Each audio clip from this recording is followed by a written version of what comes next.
എല്ലാവർക്കും നമസ്കാരം. Info media വ്ലോഗിൻ്റെ പുതിയൊരു വീഡിയോയിലേക്ക് എല്ലാവർക്കും സ്വാഗതം. വളരെ പ്രധാനപ്പെട്ട ഒരു അറിയിപ്പാണ്. വീണ്ടും ക്ഷേമ പെൻഷൻ്റെ വിതരണം.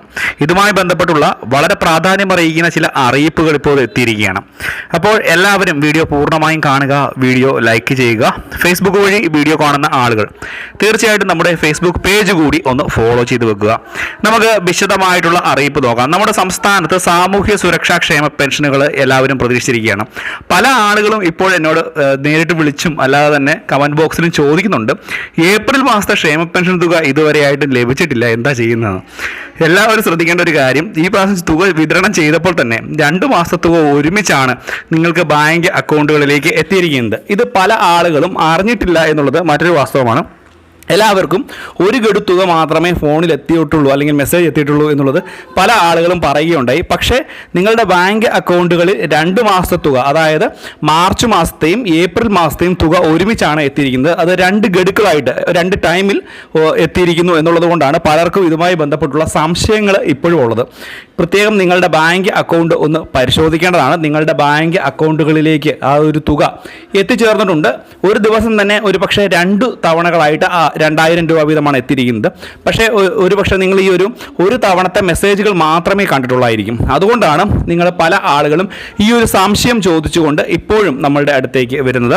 അപ്പോൾ 2 ഗഡു തുക, അതായത് 4000 രൂപ എന്തെങ്കിലും കേന്ദ്ര സർക്കാരിൻ്റെ വിഹിതം വാങ്ങിക്കുന്ന ആളുകൾക്ക് 3500 അല്ലെങ്കിൽ 3000 ഒക്കെ ആയിട്ടൊക്കെ തുക ലഭിച്ചിട്ടുണ്ട് എന്നുള്ളൊരു കാര്യം ഒരുമിച്ച് ഒന്ന് മനസ്സിലാക്കേണ്ടതാണ്. നിങ്ങളുടെ ബാങ്ക് അക്കൗണ്ട് പരിശോധിക്കുക. അപ്പോൾ തീർച്ചയായിട്ടും ഈ ഒരു കാര്യത്തിന് ഒരു ക്ലാരിറ്റി കിട്ടുന്നതായിരിക്കും.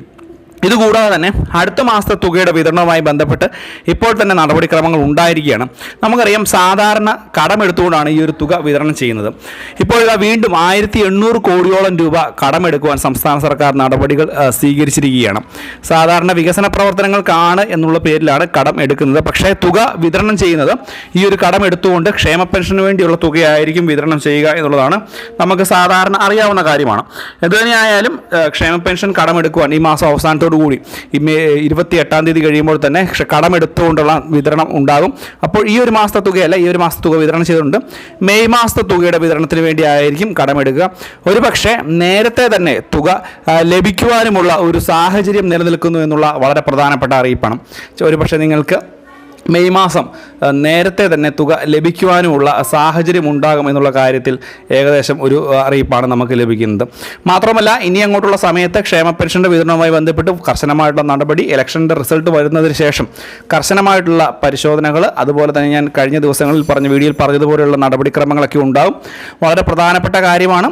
നമുക്ക് ക്ഷേമ പെൻഷൻ അർഹതയുള്ളവർ മാത്രം കൈപ്പറ്റുക, ഇല്ലാത്ത ആളുകൾ ഈ ഒരു ക്ഷേമ പെൻഷൻ കൈപ്പറ്റാതിരിക്കുക. നിയമ നടപടികളൊക്കെ ഉണ്ടാകുമെന്നുള്ള കാര്യത്തിൽ സംശയം വേണ്ട. 3000 രൂപയിലേക്കൊക്കെ ക്ഷേമ പെൻഷൻ്റെ വർധനവ് വരാൻ പോവുകയാണ്. ഏത് പാർട്ടി അധികാരത്തിൽ വന്നാലും അവരെല്ലാവരും തന്നെ 3000 രൂപയിലേക്കുള്ള ക്ഷേമ പെൻഷൻ്റെ വിതരണ നടപടികളൊക്കെ ഉണ്ടാകും എന്നുള്ള കാര്യത്തിൽ യാതൊരുവിധ സംശയം വേണ്ട. പക്ഷേ നമ്മൾ അർഹതയുള്ള ആളുകൾക്ക് മാനദണ്ഡം അനുസരിച്ച് വിതരണം ചെയ്യുന്ന രീതിയിലേക്ക് സാഹചര്യം എത്തുന്നു. അപ്പോൾ വീണ്ടും ക്ഷേമ പെൻഷന് വേണ്ടി സംസ്ഥാന സർക്കാർ കടമെടുക്കുന്നു. 1800 കോടിയോളം രൂപയാണ് കടമെടുക്കുന്നത് എന്നുള്ളതാണ് ഏറ്റവും പുതിയ അറിയിപ്പ്.